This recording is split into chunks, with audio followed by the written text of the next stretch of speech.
Hi everyone, my name is Nathan Marshall. I'm an instructor with the Dallas Wine Education Center and I consult on restaurant and event wine lists around the country. And what I wanted to do today was give you some good guidelines on how to pair plant-based food with wine. When I transitioned to a plant-based diet, this was a real challenge for me because I didn't know a lot about wine at the time, and a lot of the traditional guidance out there is how do you pair something with pork or beef or chicken or fish, not how do you pair something with a salad or a grain bowl. But I can give you some really good basic fundamental building blocks on how to pair wines with different foods that you can use regardless of whether they're plant-based or not. So we're first going to start off by talking about things that are wine and food friendly, which are salt and acid.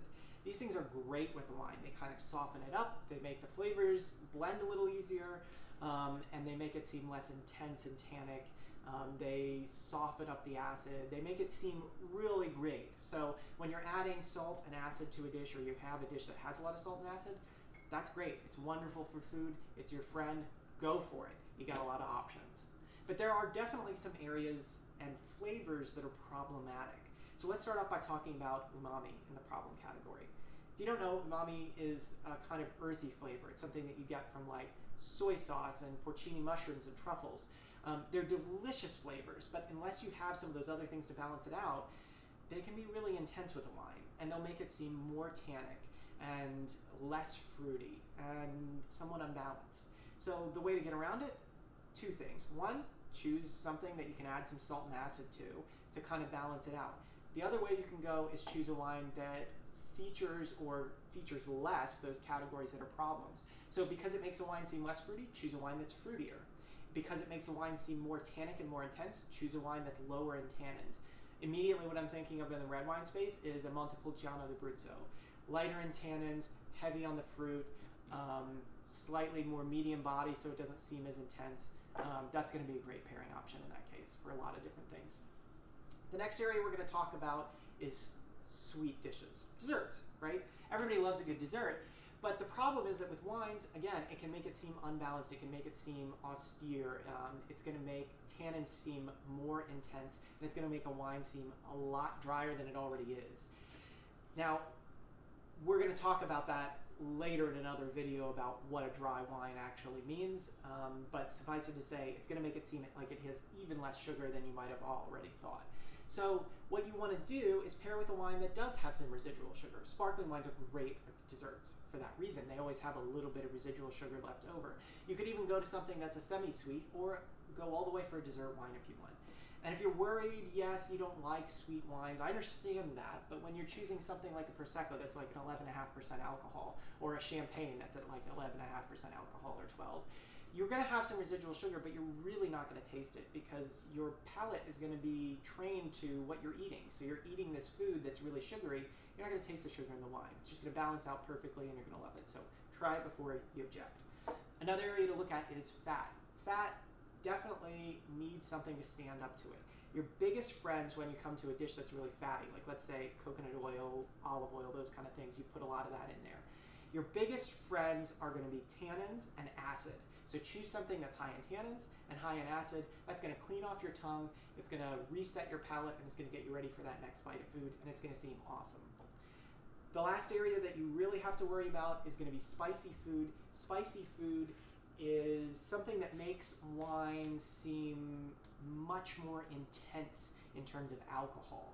So what you want is a wine that's lower in alcohol in general, and you're going to get that by going to a cooler climate region, or by going to a wine that is slightly, again, has some residual sugar like a Prosecco or something like that, because you're going to have, let me just break this down for you really quick. The more alcohol you have, the less sugar you have in a wine. So the more sugar you have, the less alcohol. So as you lower alcohol levels to kind of stay away from that spiciness, you're talking about a little bit of an increase in sugar levels.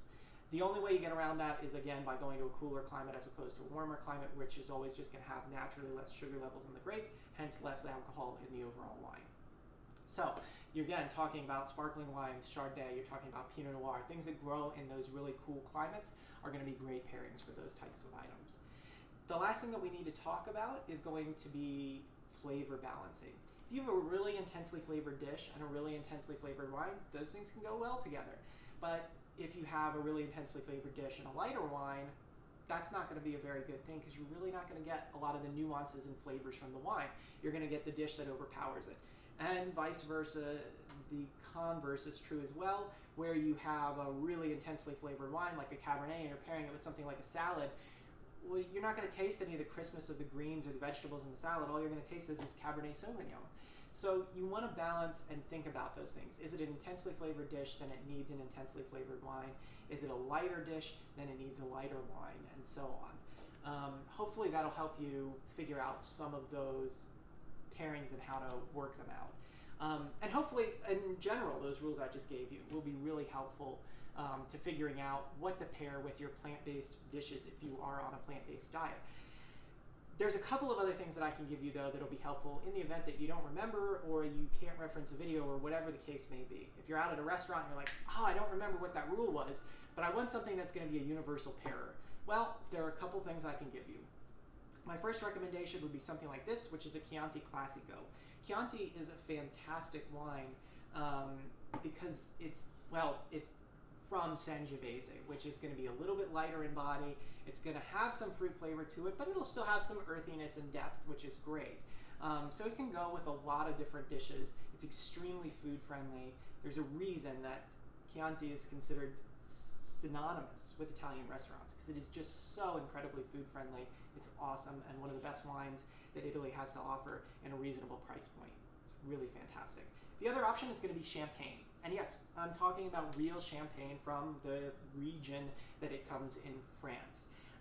This is one that I picked up that is just lovely, but just about any champagne is going to be food friendly because it's got very high acid, which is going to be great. Again, cleans anything related to fat and anything that's kind of sticking around in your palate. It's going to clean that off with that racing acidity. It's going to have a little residual sugar, makes it a little more food friendly, so that intense dishes don't go crazy with it. And you're going to have some good flavor from it. You can pair champagne with just about anything. In fact, there was a pairing recently in New York, I want to say last year, where they did an entire series of pairings of different champagnes and French fries. Fun little thing to try out there on your own. So hopefully that helps you, and those rules come in handy, and when all else fails, go for your universal pairing options. They will be your friends. Again, my name is Nathan Marshall, and if you have any questions, hit me up. I'm NT Marsh on Twitter or Instagram. Talk to you guys soon. Cheers.